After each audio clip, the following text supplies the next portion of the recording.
किसी के लिए भाव नहीं करता है, ना कभी किसी से कोई चाहना हो। छोटे से अपने 2 कमरे के फ्लैट में वो लोग बड़े संतुष्ट होकर के थे। सोचो ऐसा प्रभु ज्ञानी गुरु, कोई कामना नहीं, कोई चाहना नहीं, खुद मुक्त रहता है, हमको मुक्त मिलता है। बहुत धन्य है वैसे गुरु की शरण में ले ली।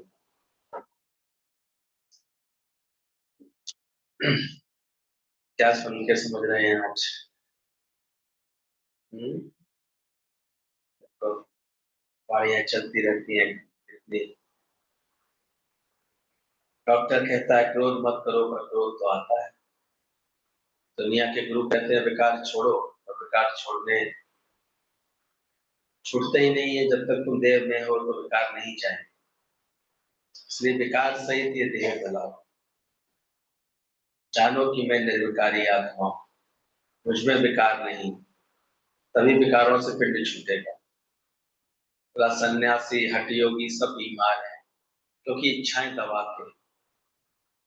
हमारे पास सन्यास नहीं है, ना ही जबरदस्ती कुछ भी रोकना है, पर आत्मा समझने से इंद्रियां रुक जाती है। यहाँ भी जो ख्याल उमंग रोकेंगे, उसे ख्याल छुपाएंगे, गुरु को दूसरा अपने को दूसरा समझकर छोटे बड़े के भाव से दूर रहेंगे, मिलकर एक नहीं होंगे। उन्हें बोला बीमारियां होती है। आज भी यदि अपने ऊपर कृपा करें तो अभी ही बदल जाए। कैसे सबका मूल कारण देहाध्यास बता दूं। इसलिए बॉडी कॉन्शसनेस रोज बैठ के अभ्यास करो। ना मैं तनी रहा, ना मैं मनी रहा, सब लोग कैसे झगड़ा। खुद महसूस करो मेरा किसी से कोई झगड़ा नहीं, किसी से कोई राग नहीं है, ना किसी से कोई द्वेष। मैं शांत चैतन्य स्वरूप, शुद्ध स्वरूप आत्मा। ऐसा बार बार अभ्यास करो। सच्चे गुरु का एक ही काम है, कोई सच सुनाता रहता है ना। भृंगी गुरु होता है तो भू भू भू भू रोज करता रहता है, और तब तक नहीं छोड़ता जब तक हमारे खुद ये समझ वाले पंख नहीं लगे, हमारे अंदर ही समझ ना आए। और फिर उसके बाद खुद हम देखते हैं कि दुख जम न सके, न जाने दुख कहाँ मिट जाता, ख्याल कैसे बदल जाते हैं, हालातें कैसे बदल जाती है सारी।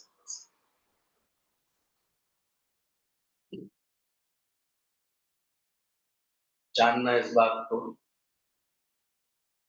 आज भी यदि अपने ऊपर कृपा करें तो अभी ही बदल जाएंगे। गुरु तो उदार चित्त होकर पहले ही दिन सच बताता है कि जो तू है सो मैं हूं। फिर कोई आज ही निश्चय करता है, कोई 100 बरस के बाद निश्चय करता है। ये उसका अपना पुरुषार्थ है कि अपने को दासी पुत्र समझे या सूर्य पुत्र समझे। इसका अर्थ तो सब समझते ही होंगे। दासी पुत्र देह का पुत्र, तो देह से बना हुआ। सूर्य पुत्र आत्मा से बना हुआ, आत्मा से प्रकट हुआ। कारण जब तक अपने को दासी पुत्र समझता था तो कमजोरी में आ जाता था। जब उसको ये याद दिलाया जाता था कि तो सूर्य पुत्र है, तो वो अपनी फिर बहादुरी में आ जाता था।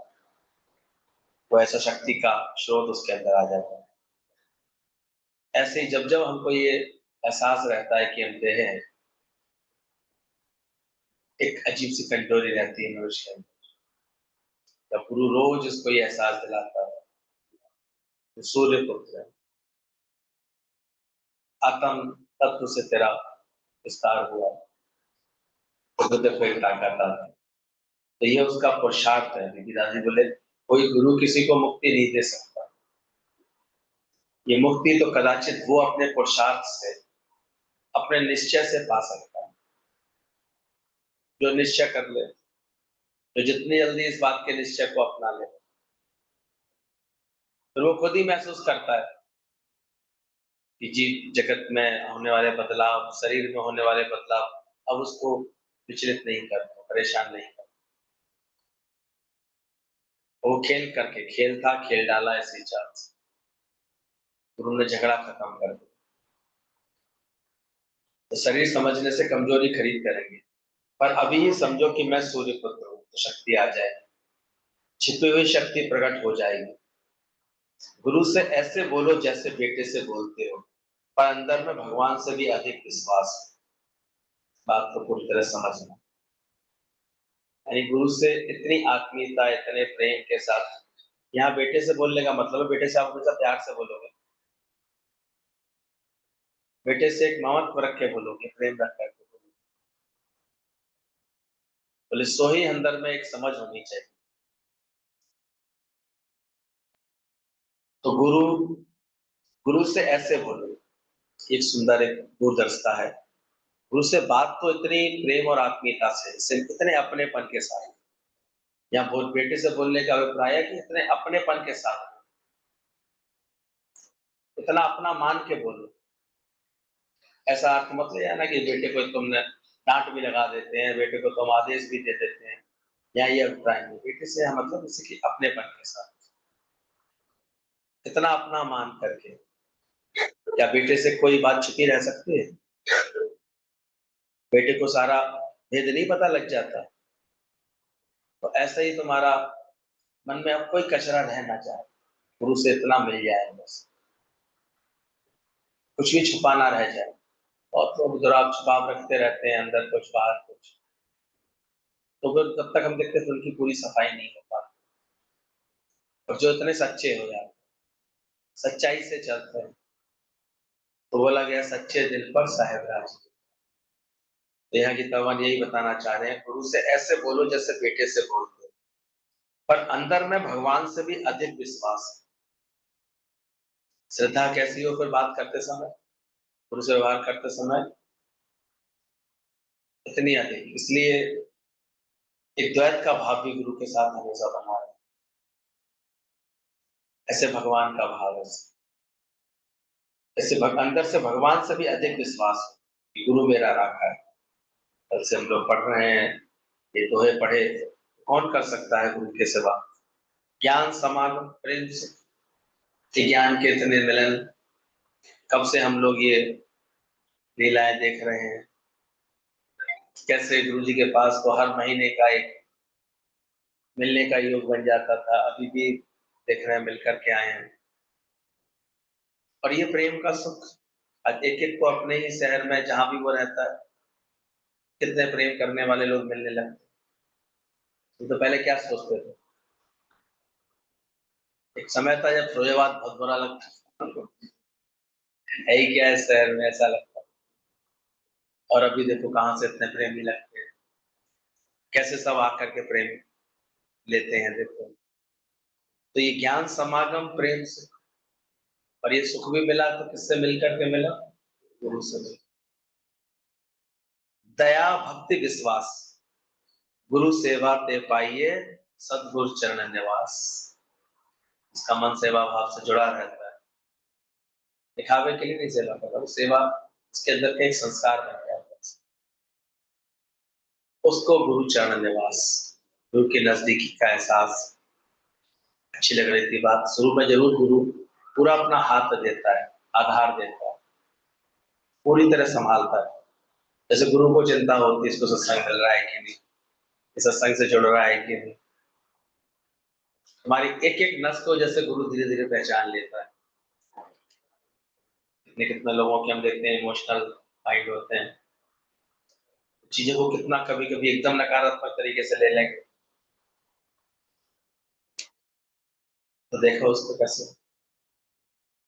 डॉक्टर भी कुछ नहीं मिलेगा तो कुछ तो बता ही देंगे, यह है कुछ नहीं, हाँ अपने ख्यालों का ये सब, इसको तुम खुद हटा सकते थे चाहते, भय के रूप में ना बैठने देते उसे, डर के रूप में ना बैठने देते, उसी समय उड़ा देते गुरु को रिपोर्टिंग करके। तो ये सीख लेना चाहिए जल्दी से। इसलिए हम देखते थे ये भी एक बहुत एक अच्छा उपाय गुरु ने दे दिया, जो हम 2 3 4 महीने होते नहीं है कि गुरु की शरण में दौड़ लेते हैं। ये हमारे दिलो दिमाग को एकदम फ्रेश कर देती है। तो थोड़े बहुत गंदगी माया जाला बन जाता है, वो एकदम से गुरु हटा देते और अंदर से एहसास आ जाता है कि मनुष्य जन्म मिला है मोक्ष पाने, मुक्ति पाने। तो गुरु के द्वारे तेरा आना ही बहुत, बोल के ना बोल पछताना। इस आने जाने में। और हम कभी कभी अपने लोभ के कारण, स्वार्थ के कारण या अपनी दुनिया की महत्व इतना दे देते हैं, रिश्ते नातों को महत्व इतना दे देते हैं, इस बात पर ध्यान ही नहीं दे पाते कि हमें दौड़ करके कहाँ बैठना चाहिए, किस माहौल में बैठना चाहिए, सत्संग की शरण में रखना चाहिए, उमंग में रखना चाहिए, खुशियों में रखना चाहिए अपने। तो खुशी ऐसी बोले, ज्ञान समागम प्रेम सुख दया भक्ति विश्वास, इसलिए गुरु सेवा ते पाइए सतगुरु चरण निवास। और उसके बाद भी शरीर का मान लो कोई हिसाब किताब निकल आता है, उसमें भी क्या दुखी होंगे? कर जाना भी पड़ता है, अचानक ही कुछ एक्सीडेंट होता है, अचानक ही कोई कारण आता है, हॉस्पिटल में जाना पड़ता है। तो गुरु के बच्चे कैसे जाते हैं देखे, चांद देखिए उनके लिए डाली।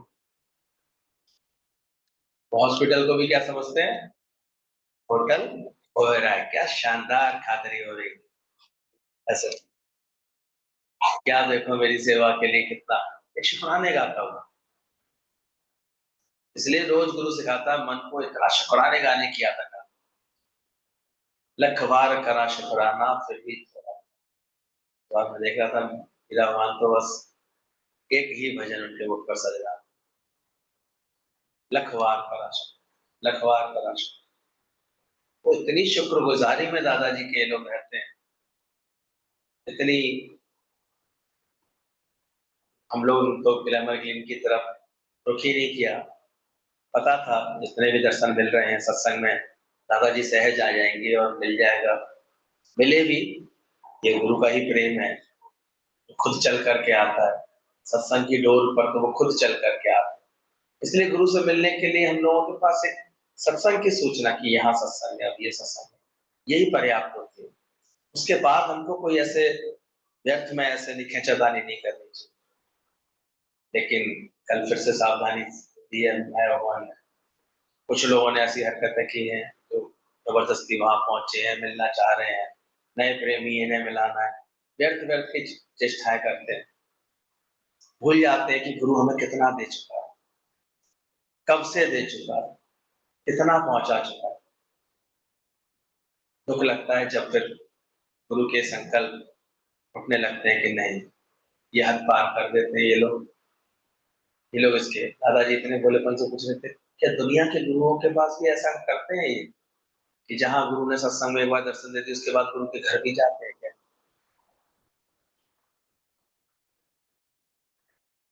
तो कितना हम एक शरीर से कितना लेना चाहते हैं, वो भी इस अवस्था में, वो भी इतने सालों से देने के बाद सिर्फ अंदर का कीचड़पन होता है केवल, अंदर का हल्कापन होता है। तो भरपूरता में आते जाते हैं, अंदर से ज्ञान से मजबूत होते जाते हैं, वो कभी ऐसी बातों में नहीं है। वो जानते हैं तेरी कोई नजर मेरे लखा दी कारज, तेरी अख शमशीर मेरे से। गुरु की एक आंख ही बहुत, वो संकल्प से ताकता है, दृष्टि से ताकता है। फिर वो ऐसी भावना नहीं रखते कि जबरदस्ती गुरु फिर हमारे यहाँ आए, हमारे यहाँ पार्टी है, आपको आना है। क्या करेगा वो आकर? वो पहले ही आकर के अपना आशीर्वाद दे जाता है, भजन भाव के रूप में, प्रेम के रूप। तो हमेशा इन सब चीजों में सावधानी रहे, गुरु से ऐसे दुनियावी रिश्ते निभाने की कोशिश ना करें। जो ज्ञान का लेन देन है केवल वो, गुरु के साथ पास आए तो हमेशा कोई सच का सौदा करने की कोशिश करो, ज्ञान का सौदा करने की कोशिश। Bye poverty from your Guru, bye death from your गुरु। बोला गुरु से हमेशा ये शक्तियां खरीदनी चाहिए। मरी जियो जग में, बोल रहे थे मेरा, ये अभ्यास करो अपनी मैं कैसे मिटा सकूं, मैं कैसे मुक्त होकर के जीऊं, मैं कैसे ऐसा अभ्यास कर लूं कि सर्व दुखन की निवृत्ति और परम आनंद की प्राप्ति, मेरा सारा दुख मिट जाए, सारा ख्याल मेरा मिट जाए, आदत मेरी संवर जाए, जीवन मेरा संवर जाए। सतगुरु जी मेरे प्यारे एक तेरे ही सहारे, मेरी जिंदगी संवर जाए। भजन तो लिखना गा लेना बड़ा आसान, पर वास्तव में ऐसा भाव आ जाए, क्योंकि जब छोटी छोटी आदतों स्वभावों पर गुरु सावधान करेगा ना, तब ये बात नहीं समझ पाओगे। मन फिर से गफलत में आएगा। इसलिए गुरु से निभाना, गुरु से ऐसे बोलो जैसे बेटे से बोलते हो, और अंदर में भगवान से भी अधिक विश्वास हो। गुरु जो बढ़ाई हमें देता है, वह गुरु पर नहीं आजमाओ कि वह आत्मा में टिका हुआ है कि नहीं। तो बोला लोग तो गुरु का कम अधिक प्यार है, किसी को थोड़ा प्यार करता है, एक को कहता है बैठो, दूसरे को कहता है उठो, ये भेद दृष्टि है गुरु में। ऐसे अगर भाव हमारे अंदर आते हैं, तो उसका मतलब हमारी श्रद्धा अभी सही नहीं है, हमारी समझ अभी सही नहीं है। और ये आते हैं, एक को कहता है बैठो, दूसरे को कहता है उठो, ये भेद दृष्टि है गुरु में। तुम सभी मूर्खों से वोट लेकर के गुरु को आसानी से दोषी साबित कर सकते हो। अक्सर ये होता है, देखा तुमने, उसको आगे बुला लिया, उसको पीछे कर दिया, उसकी बात नहीं सुनी, उससे बात कर रहे थे। तो ये भेद दृष्टि होती है। और जब श्रद्धा की दृष्टि होगी हमारे अंदर, सही समझ होगी, तो एक हट जा शब्द भी कल्याणकारी बन जाए। श्रद्धा वाले भक्त के लिए हट जा भी क्या बन गया, कल्याणकारी, सुख देने वाला बन गया वो सब। और वरना तो कई मूर्खों से तुम वोट लेकर के गुरु को आसानी से दोष साबित कर सकते होती है। पीछे आपस में गप्पे मार ली, कर ली, अपने स्वार्थ से व्यवहार कर लिया, स्वार्थ से बात कर ली, इसलिए गुरु सावधान करता है। समझना इन बातों, पर इससे फायदा तुम्हें नहीं होगा।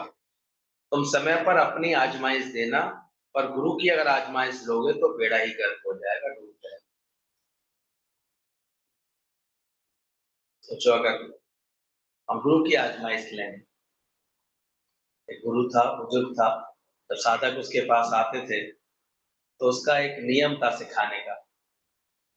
कहता था अब तुम अगर भूल करोगे, चूक करोगे अभ्यास करने में, तो मैं तुम्हारे पीछे जो है डंडा लेकर के आऊंगा, लकड़ी लकड़ी का डंडा लेके।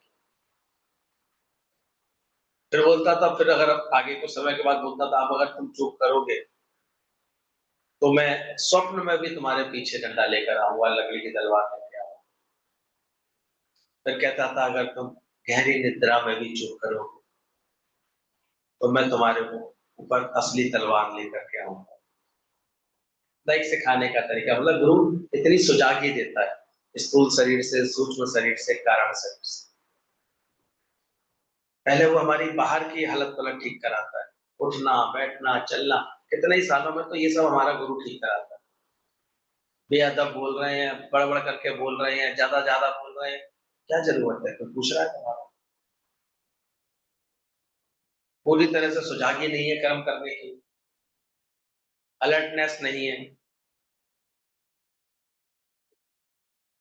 ये तो एक तरह से समझ होनी चाहिए ना, कैसे चीज को रखना है, कैसे प्रेजेंट करना है,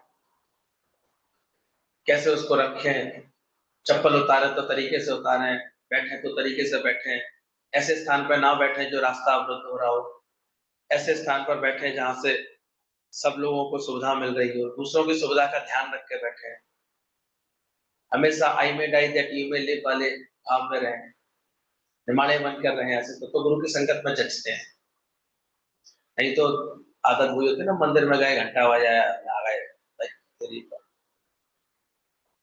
तो गुरु उसको मिटा देता है। आपस को जो कछु ना जाना, भले एक बार को लगता है ये कितना हमारे हैं ऐसे, जैसे गुरु के आगे इनकी तो इसको कदर ही नहीं है, लेकिन हम जानते हैं गुरु के हृदय में उनकी बड़ी कदर है, जो ऐसे आचरण वाले हैं, ऐसे भी नथिंग होते हैं। और कम कम वो उनको गुरु उनको ज्ञान की दौलत से मालामाल कर देता है, पता नहीं। और बहुत ही मूर्ख रह गए, रात रहे।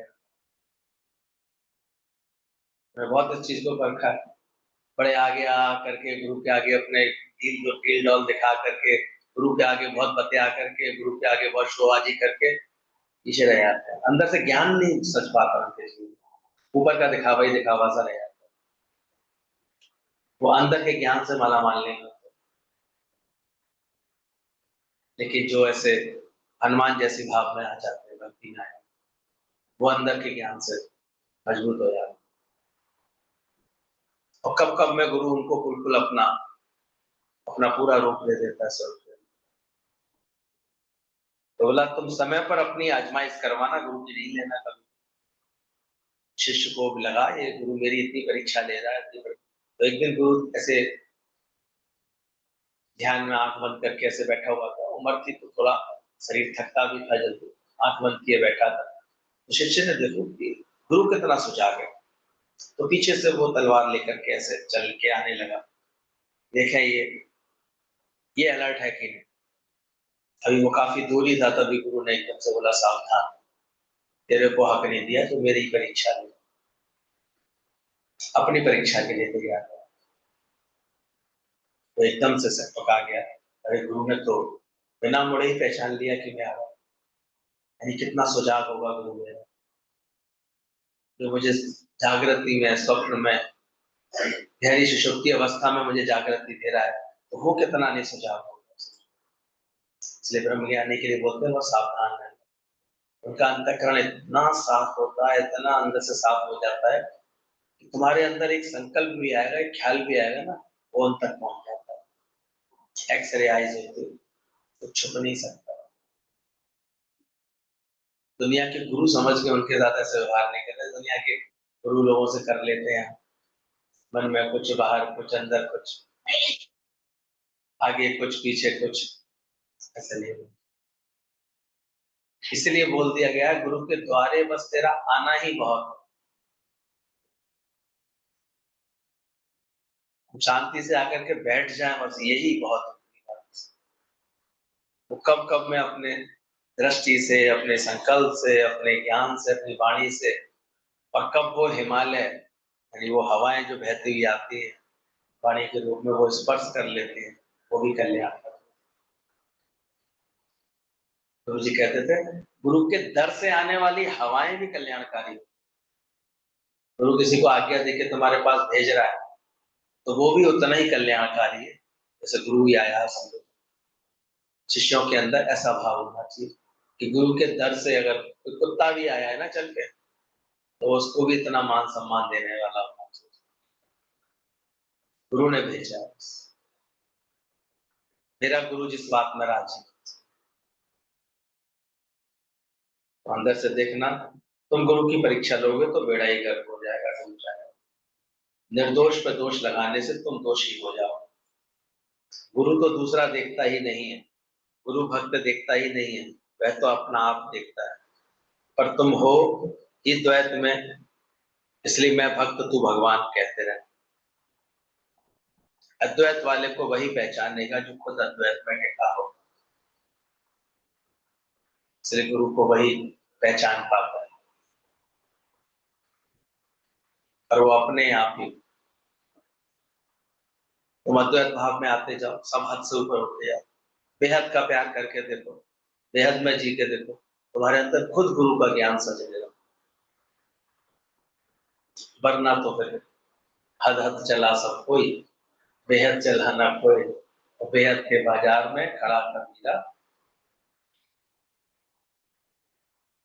एक खुद आकर के गुरु को पकड़ते हैं, चिपकते हैं, दूसरे के पीछे गुरु पड़ता है, पर देखने में आएगा जैसे गुरु में पार्शियलिटी है। कोई नहीं चाहता है तो भी गुरु उसके पीछे पड़ता है, हम चाहते हैं तो भी गुरु पीछे नहीं पड़ता। पीछे पीछे वालों पीछे जो आते हैं जबरदस्ती, उनका त्याग कर देता है। तो कितना कह रहे त्याग क्या करना पड़ेगा, अपना कुछ भी नहीं है, इसे त्याग कौन सा करेगा। अपनी एक सोई भी नहीं है तो फिर क्या छोड़े, क्या पकड़े। तो ये जो एक छोटी बुद्धि से हम सोच लेते हैं गुरु ने ऐसा किया, ऐसा किया, गुरु ये करता है, गुरु ऐसे किया, तो ये हम अपने जब तक जी भाव में हो तो तभी दिखता है। जिस वक्त हम ठीक अद्वैत आत्मा की बात समझ लेंगे तो गुरु हमको टोटल निरीक्षा दिखाई दे, टोटल अकर्ता दिखाई दे।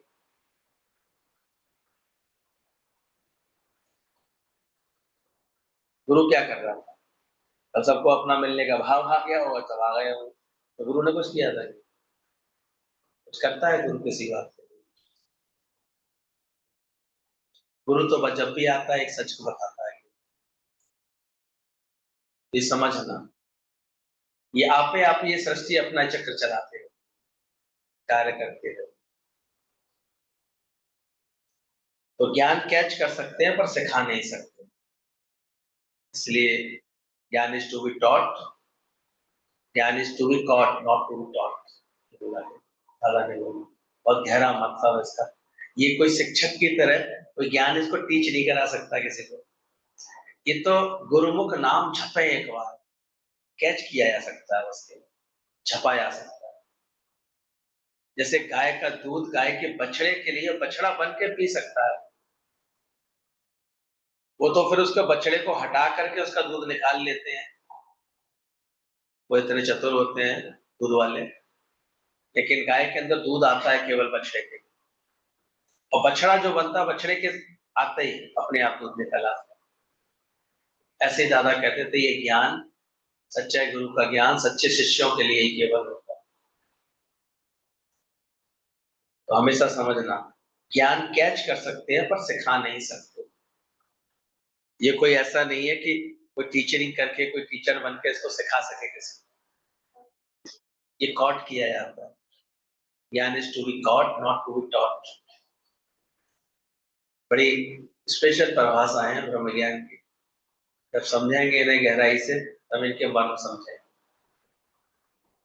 टीचर्स के पास इंफॉर्मेशन है, विद्यालय में इंफॉर्मेशन, सूचनाएं हैं, ज्ञान है, विस्तार है, विषयों का ज्ञान है, और गुरु के पास ट्रांसफॉर्मेशन। उसके पास बैठते कभी हम दोस्तों कितनी अच्छी बात कर लग रही थी, सारा ज्ञान शास्त्रों में तो पहले भी था, पढ़ा भी था, सुना, पर असर हुआ था, बात आई थी समझ में। गुरु मिलते ही कैसे समझ में आ गई? गुरु ने ऐसा क्या किया? तो सारी पढ़ाई किसकी है? ये गुरु डाल देता है दिमाग, वो ऐसे युक्ति से डाल देता है। इसलिए गुरु की यहाँ सारी पढ़ाई होती है। गाय में दूध है पर बछड़ा बने तो दूध जो है गाय को ताकत, दूध दुहे पर गाय को ताकत नहीं। नहीं फायदा कोई जीतने से जो जोते हुए को हंसाना ना आए। देखो ये कला आई है तुम्हारे अंदर थोड़ी बहुत, उन्हीं का जीवन सच्चा कहा जाएगा, उन्हीं के जीने का फायदा समझा जाएगा। अगर अभी भी ये चीज में कमी है, अभी आए दिन तुम्हारा ही मन उदास हो जाता है, तो जल्दी इसको ठीक करो, ट्रांसफर हो जाए, गुरु से सही समझ लो ताकत। तो नहीं फायदा कोई जीने से जो रोते हुए को हंसाना ना आए। रोते रोते आए हमें हंसना सिखा। क्यों? गुरु के अंदर ही ताकत या गुरु के चढ़े शिष्यों में ताकत होती है। वो ऐसे थोड़ी देर में तुम्हारे मन को बदल दे, तुम्हारे ख्यालों को बदल दे, कुछ ना कुछ ऐसे युक्ति से बात करते हैं तुम्हारे अंदर में जो दुख था जिस बात का, वो सुख में बदल जाता है, शुक्राना में बदल जाता है। समझना, नहीं फायदा कोई जीने से जो रोते हुए को हंसाना ना आए। तुम इतना दिल खुश रखो कि दूसरों को भी खुश कर सको, ऐसी निष्कामता गुरु डाल देता है। जब खुद का मेकअप होगा तो उससे तो कहते हैं ना ब्यूटी पार्लर वाली कुछ सजी धजी होगी, उसी से तो मेकअप कराओगे, भूतनी से थोड़ी कराओगे। वो खुद पहले कितनी अप टू डेट रहती है। तो ऐसे ही अगर हमें निष्काम में जीवन देने का या निष्काम भाव से गुरु के इस कार्य को करने का शौक है, तो पहले किसको अच्छा करना पड़ेगा? पहले तुम्हारा मन तो ever in mood, ever fresh, ever ready, ever glad, ever smiling, ये पहले एटीट्यूड आएंगे तो आपको, और वो जब ज्ञान समझ जाएगा तो अपने आप आ जाएगा। तो पहले तुम्हें खुश होना सीखना पड़ेगा, तभी तो गुरु आगे कोई सेवा कर ही नहीं सकता। जब तक वो तो मुंह बना हुआ, जब तक वो तब अपने मन में कोई ना कोई इच्छा परेशान करे बैठी है। कल भी मैंने देखा बहुत से लोग बेचारे मुस्कुरा भी नहीं पा रहे थे, क्या करें बेचारे, कोई ना कोई झूठी आस लेके चले आए, हमारा एक केस चल रहा है तो खत्म होगा, हमारे बेटे की जो है शादी नहीं हो रही है, कब अरे हो जाएगी, वो अपने ज्ञान से मतलब रखते। जितनों की हो गई उनके दतनों के बेटे कौन सा सुखी होगा। समझते ही नहीं, ये नहीं समझते कि ब्रह्म ज्ञान हम आए किसके लिए थे। झूठी आशा के सवारी में वही सब बना रहता है, इसलिए फिर उनके दुख मिटते नहीं है, क्या करें। आसक्ति जाती नहीं है, ममता हटती नहीं है, कर्तापना जाता नहीं। ये तो जो अपनी कृपा करता है, पिताजी बोले ना, अपनी कृपा के बिना कोई ये मुक्ति नहीं पा सकता। तो अपनी कृपा कर लेता है, ये बात समझ लेता है। तुम्हारा हंसमुख चेहरा देखकर ही शीतल हो जाए कोई दूसरा। तुम इतना दिल खुश रखो कि दूसरों को भी खुश कर सको। कौन कौन इसमें सफल होता है यार। इतना दिल खुश रखे, अंदर से खुद खुशी रहे अंदर से। अभी कोई उसे ऐसे दुनिया में कोई खालीपन अपूर्ण ऐसी कोई कहता है पूर्णमयी रहना, साधु पूर्णमयी रहना। इस पूर्णता के एहसास के साथ रहे, जो तृप्ति के एहसास के साथ रहे, इस सच के साथ रहे अंदर से। तुम इतना दिल खुश रखो कि दूसरों को भी खुश कर सको। जिससे मिलो वह तुम्हारा हंसमुख चेहरा देखकर ही शीतल हो जाए। कैसे गुरु का एक बस एक बार देख लो चेहरा, मन खुश हो जाता है। भाव ऐसा होता है, श्रद्धा से ऑटोमेटिक असर करता है। जहां बैठता है उसको खिला के आ जाता है। कुछ ऐसी भाव से बात करता। राधा बैठी थी, एक फूल ऐसे मुरझा रहा था, वो बड़े प्रेम से बोलती, यार खिल जा, तेरे को कृष्ण को अर्पण करूं। और इतने भाव था राधा के अंदर, कृष्ण की ऐसी भक्ति थी इसके अंदर में। कोई सुख अपने लिए तो चाहती नहीं थी, तो कोई सच्ची राधा हो। राधा क्या चाहेगी, उसका तो मोहन ही प्यारा है बस। तो वो इतने अच्छे वाइब्रेशन दिए राधा जी ने उस फूल को, मुरझाए हुए फूल को, खिल जा, अचानक ही खिल गया वो। तो खिला खिला रहता है गुरु के दर्शन से। मन फूला फूला फिरे जगत से, कैसा नाता। ये ऋणानुबंधन, मन तैयार हो जाता है जैसे। तो नहीं फायदा कोई जीने से जो रोते हुए को हंसाना ना आए। तुम इतना दिल खुश रखो दूसरों को भी खुश कर सको। जिससे मिलो वह तुम्हारा हंसमुख चेहरा देखकर ही शीतल हो जाए। अब सुनना और ठीक से समझ लेना। वह दुगना भाग्यशाली है जिसकी मां मरती है। कहते हैं मां मरे फल एक है,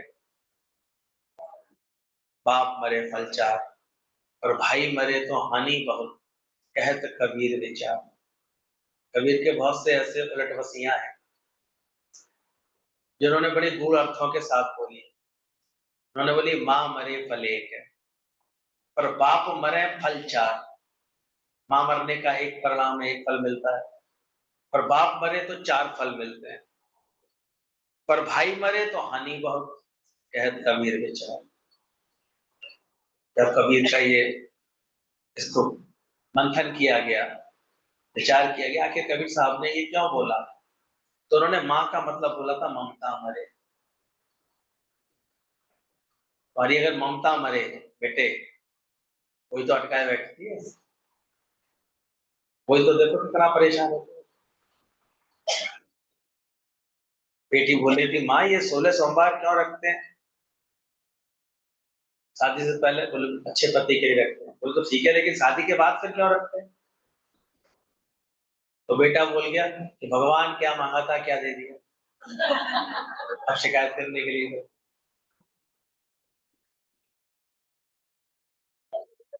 तो दुनिया में लेकिन ममता फिर भी नहीं जाने देते अपने,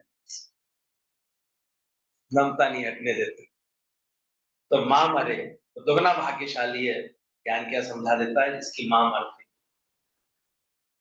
जो अपनी मैं को मिटा देता है। ऐसे भी दुनिया में अगर किसी का साथ छूटे, ज्ञानवान ही होता है जो समझता है कोई बात, अब ये सेवा पूरी, अब ये बात पूरी हुई। दुगना भाग्यशाली है जो स्त्री भाग जाए। सोच, इसकी स्त्री भाग जाए। बात चल रही थी कबीरदास जी की, उन्होंने बोला था माँ मरे अगर तुम्हारी, ममता मरे तो तुम, माँ मरे फल एक है, क्या फल है तुम्हारे जीवन में?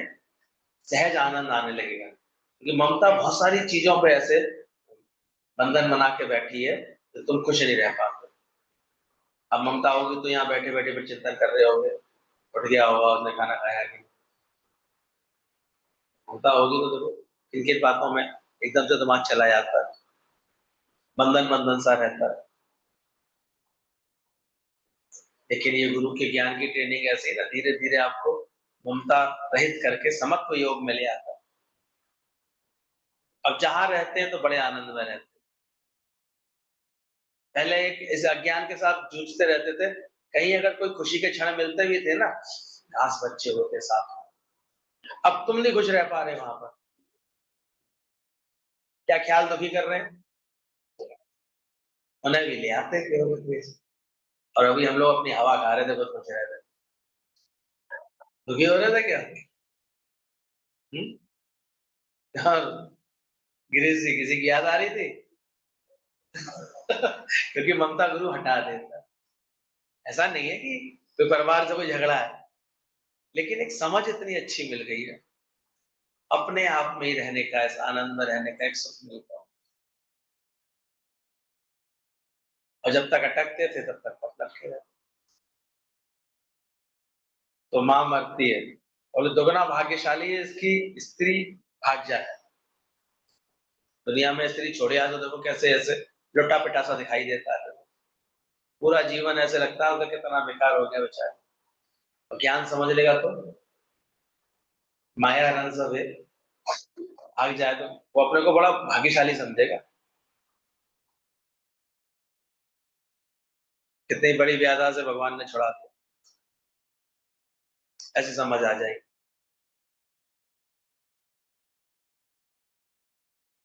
फिर बोला बेटा मरे तो घोड़ा नाम में दे दो। क्यों शैली जी, सुनी है नहीं बात? ये समझ ज्ञान से हो कि बेटा जाए तो बस देखो, तो घोड़ा भी किसके लिए रखा था? बेटे के लिए। मतलब इतना अंदर से ज्ञानी हल्का रहता है, इतना शांत रहता है। बेटा था तो वो अच्छे से खेलता था, कूदता था उसके साथ, बातचीत करता था, उसका ध्यान रखता था, उसकी रख रखाव करता था उसके संग सारे समय। लेकिन अचानक ही कोई आया कि काल का झपटा ऐसा लगा कि बेटा चला गया।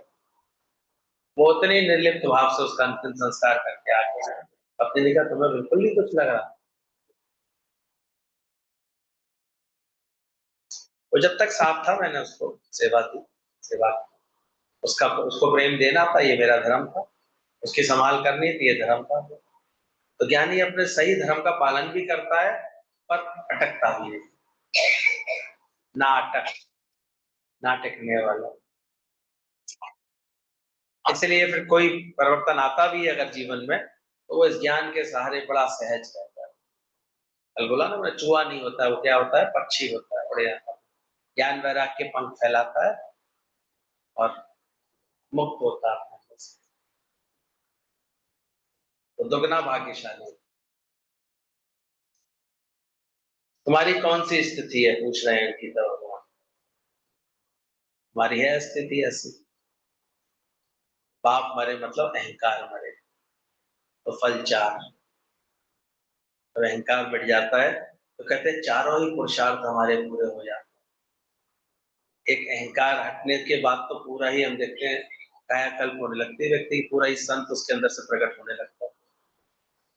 ब्रह्मज्ञानी का और स्वरूप क्या है? अहंकार रहे थे तो कदाचित किसी बात का अहंकार नहीं, कुछ करने का अहंकार नहीं, कुछ लेने का अहंकार नहीं, कुछ देने का अहंकार नहीं। सेवाएं भी होती रहती है उसके शरीर से, उसे कभी कुछ नहीं लगता है कि मैं कुछ करूं। अंदर से देखना, पाप मरे फल 4, पर भाई मरे तो हानि बहुत। भाई यानी भावना। जब भावहीन हो जाए हमारा जीवन, भाव ही नहीं, सत्संग में भी आए हैं, बैठे, लेकिन कोई भाव नहीं। कोई सेवा कर रहे हैं लेकिन भाव नहीं। रसोई में तो गए लेकिन पैर पटक के झीकते हुए, भाव ही नहीं है खाना बनाने का। खाने को स्वादिष्ट बनाओ, ऐसा भाव ही नहीं है। किसी को प्रेम दे के आओ, ऐसा भाव ही नहीं है। इसके अंदर भाई रहित जीवन, जैसे भाई मरे तो हानि, बहुत जीवन में बड़ी हानि है। सत्संग तो आए और बिना भाव के बैठे, घंटे तो घंटे भर बैठे भी रहे, लेकिन अभी तक भाव सही नहीं किए। तो भाई मरे तो क्या है, हानि है। कबीरदास जी कहीं सोच करके बोला करते थे ऐसी बातें। वो देखते थे कौन सी चीजें कहाँ नुकसान पहुंचाने वाले, कैसे नुकसान पहुंचाने वाले। भाई भाव है, बाजार में घुसते सबसे पहले क्या पूछते हो, भाई क्या भाव है। वो चीज खरीदने से पहले क्या जानने की कोशिश करते हो।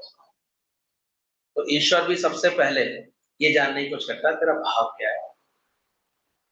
सत्संग में वास्तव में कुछ सीखने आए हो, भाव है, भाव मरा हुआ है। जो सत्संग में जिज्ञासु बन के आता है, ज्ञान का अभ्यास करने आता है, वो बड़ी जल्दी इसमें फिर एक्सपर्ट हो जाता है। भाव बिन सुनी पुकारे, मैं कभी सुनता नहीं। और भाव वाले भक्त का भरपूर मुझ पर भार। देखते हैं भाव वाला कोई होता है तो गुरु कहीं से भी बैठ करके उसकी संभाल कर ले आता है। भाव होना चाहिए। भाव वाला ऐसा महसूस करेगा कैसे गुरु उसके अंग संग है, जैसे हर वक्त। पहले शुरुआत में गुरु आधार देता है, फिर एक समय के बाद गुरु उंगली पकड़ा देता है कि माया में नहीं भटकना। ऐसा गुरु पहले तो रेड लाइट लगाता है, सब बातें छोड़ के केवल गुरु की शरण में बैठो। कुछ समय बैठ करके ज्ञान सुनो, समझो ज्ञान का क्या कंसेप्ट है, सत्संग क्या है, ज्ञान क्या है, तो समझना चाहिए। फिर गुरु हमको जैसे हमारे जो कार्य व्यवहार है उसमें आने जाने की हमें फ्रीडम देता है। करो कोई बात नहीं, ये भी जरूरी है जीवन निर्वाह के लिए, ये भी जरूरी है ऐसे। लेकिन उस वक्त भी हमारी क्या दशा होनी चाहिए कि गुरु की उंगली ना छूटेगा। तेरी उंगली ना छोड़ू कभी, तू हर समय मेरे साथ। गुरु ना छूट जाए, अंदर से ये देखो, खुद महसूस करो कि गुरु छूट तो नहीं रहा, याद भूल तो नहीं रही, सत्संग का नियम बिगड़ तो नहीं रहा, ये हट तो नहीं रही ऐसे कहीं अंदर से। उंगली पकड़ा रहता है फिर। और फिर तीसरी अवस्था ऐसी होती है एक समय के बाद, फिर गुरु इतना तुम्हारे अंग संग होता है हर वक्त, इतना गुरु बस जाता है तुम्हारे भावों में, तुम्हारे अंदर उसका ज्ञान इतना बस जाता है कि वो अंग संग है ऐसा। मेरे हर कदम को कौन चला रहा है ऐसे गुरु चल, कौन चला रहा है, कौन, वही ऑटोमेटिक होता है सब। आप बस समर्पित हो जाइए, वो अपना आधार भी अपने आप दे देगा, उंगली भी समय पर अपने आप पकड़ा देगा, भटकने से बचा देगा। और बाद में तो ऐसा एहसास करा देगा कि जैसे ज्ञान के रूप में गुरु सदैव तुम्हारे साथ, आनंद रूप में हमेशा साथ। तो बोला तुम्हारी कौन सी स्थिति है, पति बेटा मिले तो खुशी होती हो, या अगर कुछ ऊंच नीच हो जाए तो तुम कह सकोगे कि जैसी प्रभु की मर्जी, तेरा भाड़ा लिखा लागे। ईमानदार इंसान हो या बेईमान बैठे हो यहाँ पर, कैसे बैठे हो? कुछ ऊंच नीच होए तब तुम्हारा मन बोल सकता है कि इसमें भी भगवान की कोई भलाई हो। ऐसा मन इसका दृढ़ हो जाता है। मरते समय नहीं कहते कि बहुत अच्छा, तो तुम सब बेईमान हो। अरे जुलार बेकार भरे निज नाम की माला, भक्ति से ही ये कार्य संभव होता है। मर सकता है इसलिए संतों ने ये बातें कही। हटते हैं लोगों के, और आनंद शांति भी उन्होंने ही पाई है जिन्होंने अपने अहंकार को हटाया। इसका मतलब हट तो सकता है, खत्म हो सकता है, हटेगा तुम्हारे द्वारा ही, क्योंकि एक ऐसी चीज है। रावण कितना विद्वान था, लेकिन वो अपनी विद्वता के विद्वता होते हुए भी अपने अहंकार को नहीं हटा पाया। यहीं पर गुरु की कृपा और ईश्वर कृपा का बोध होता है कि बिना उसकी कृपा के ये नहीं हटता। जब गुरु ऐसी सही समझ दे देता है, ट्रेनिंग दे देता है, और शिष्य कुशलता से ये बात समझ लेता है, रोज अभ्यास करता है, मैं ना कर बाबरे खाली दोनों हाथ, मैं। रोज ये अभ्यास करता है, ना मैं तनी रहा ना मैं मनी हरा, तो फिर एक दिन जरूर ऐसा उसको लगता है कि हाँ, हालांकि अहंकार ओंकार में बदल जाता है, फिर वो निष्ठा के रूप में उसके अंदर रहता है। मैं आत्म स्वरूप हूँ, इस रूप में रहता हूँ, मैं आनंद स्वरूप हूँ, मैं प्रेम स्वरूप हूँ। फिर सबको खुशियां बांटता हुआ उसका जीवन रहता है। ये बोला ना, वो जीवन ही नहीं जब तुम किसी को हंसा ना सको, पर इसका भी अहंकार ना आ जाए, ये भी सावधान रहना चाहिए। त्याग के अभिमान का भी त्याग, त्याग तो करना ही है, और मैंने त्याग किया है इसके अभिमान का भी त्याग हम कर देंगे, ये गुरु फिर इस कार्य में सफलता कराता है। इसलिए अंत तक जीवन गुरु की नजर के नीचे रहे, ये भी बड़ी कल्याण की बात है। तुझसे मेरा तार जुड़ा,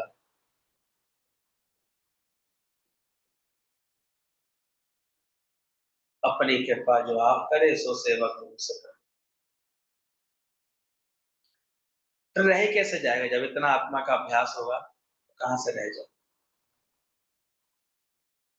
तो कैसे दुनिया बैठी हुई है अहंकार को तोड़ने के लिए, क्या चिंता करते, तुम करके देख लो, सिर पर सवार कर बैठे हुए नहीं बैठे, खुदा सर जी बैठे कि नहीं बैठे।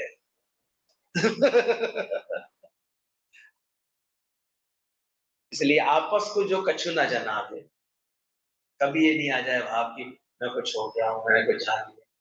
सब कुछ जानने के बाद भी वो हर एक के आगे विनम्र रहता है, क्योंकि वो जानता है कि हर घट मेरा सा है।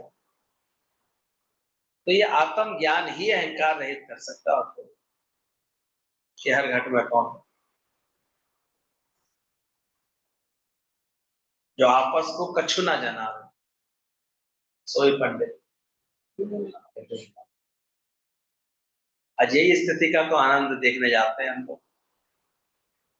कब से जीवन दिया हुआ है, इस कार्य में सौंप सौंप दिया है, भस्म कर दिया है, निष्कामता की बिल्कुल पराकाष्ठा कर दी जीवन में, प्रेम का ऐसा आदर्श आ गया निकल के जीवन में, फिर भी अपने को कुछ नहीं, कुछ नहीं।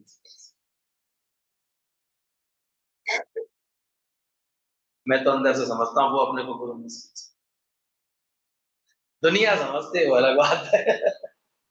दुनिया लाभ लेती है उनको गुरु मान के,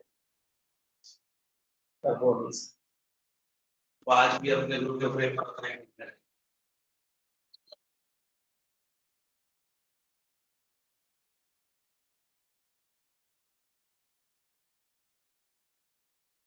ठीक है, तो ऐसा ज्ञान पक्का कर लेना, कोई भी तुमको ऐसे परेशान ना कर पाए। तो शिष्य थे, जेब कतरे थे दो, सॉरी, आए दिन जेब कतरे, जेब काटते रहते थे, यही उनका कारोबार था एक तरह से। अचानक एक जगह भीड़ थी, बुद्ध भगवान का सत्संग चल रहा था, काफी लोग बैठे हुए थे, उनके खुरापाती मन ने सोचा चलो आज मौका अच्छा है, यहाँ जेब सफाई करते हैं भीड़ में। दोनों चले गए, अपना अपना स्थान बना करके चुपचाप पे बैठ गए, ऐसे मतलब भीड़ में शामिल हो गए। लेकिन जैसे ही बुद्ध भगवान की निगाह पड़ी, उसकी वाणी सुनी, उसने एक जेब कतरे का मन एकदम से बदलने लगा। उसे लगा नहीं, ये ठीक नहीं करते हैं, ये अच्छा कार्य नहीं, मिला ही क्या, देखो हम कौन से इसमें कभी थोड़ा बड़ा हाथ मार लेते हैं, कौन सा इसमें कोई ज्यादा साहूकार थोड़ी बनता है। उसका मन बदल गया, उसको अंदर में संकल्प आया कि नहीं, अब मैं ये काम नहीं करूंगा। वो अपना मन बदल करके वहां पर गुरु के प्रेम में भीगने लगा, डूबने लगा। वही दूसरा था, वो ऐसा मौका देख करके उसकी तो फिर गुरु और सत्संग वत्संग में तो कोई रुचि थी नहीं। तो देख रहा था वहां एक सेठ भी बैठे थे, वो सोने के तारों वाला कुर्ता पहने बैठे थे, उसमें हीरे वीरे जड़ा के बैठे होते। सेठ जी तो मग्न थे अपने भगवान के भाव में, प्रेम के भाव में, गुरु के दर्शन में, गुरु की वाणी सुनने में। पर वो चुपचाप चुपचाप उनके हीरे नोच नोच के और उसने निकाल लिए, दांत झाड़ लिया, सब करके अच्छा खासा अपना हाथ मार के चुपचाप वो निकल आया। दूसरे दिन फिर दोनों मिले, ये क्या रहा तेरा, क्या हाथ लगा?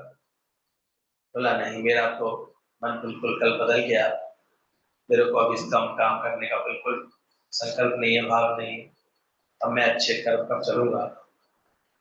तो तेरा क्या हुआ? बोले मेरे को तो बड़ा माल मिला, ये देखो कल तो पूरी रात मैंने ऐश किया है, बढ़िया होटल में खाना खाया, बढ़िया शराब पी, बढ़िया जो है अय्याशी की, बढ़िया ये किए, और फिर सुनाने लगा जो जो किया था।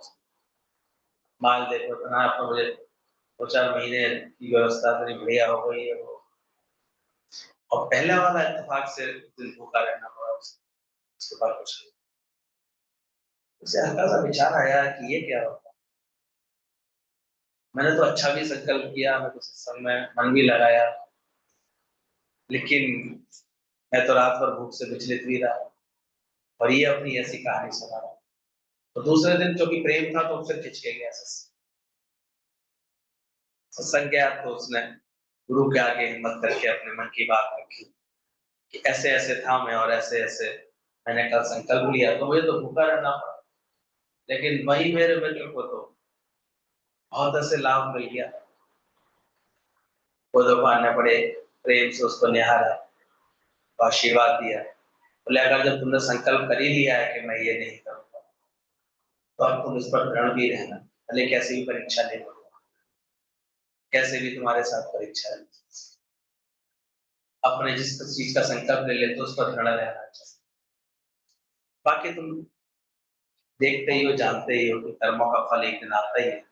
वो जैसा कर्म कर रहा है तुम्हारा मित्र उसके साथ, और परिणाम फिर धीरे धीरे ये बना, ये जेब का तरह तो इतना बदल गया कि एक दिन तो भगवान का बहुत प्रिय शिष्य बना, इतना कल्याणकारी रूप हो गया उसका।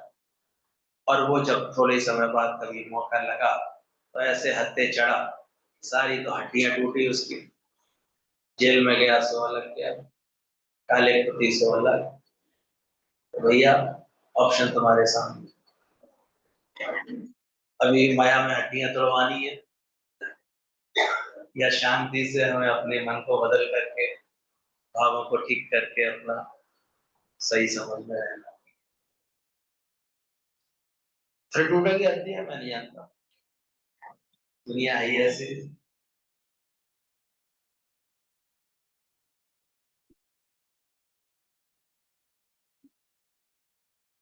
देख लो तो करेगी करेगी, दंड देगी देगी, घर घर खेलने में लग जाओगे।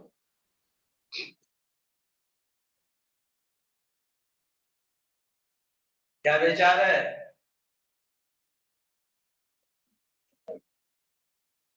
जो भाव उत्पन्न हो गुरु के सामने तो उसको तो मजबूती से पकड़ने नहीं चाहिए, पालना भी करनी चाहिए।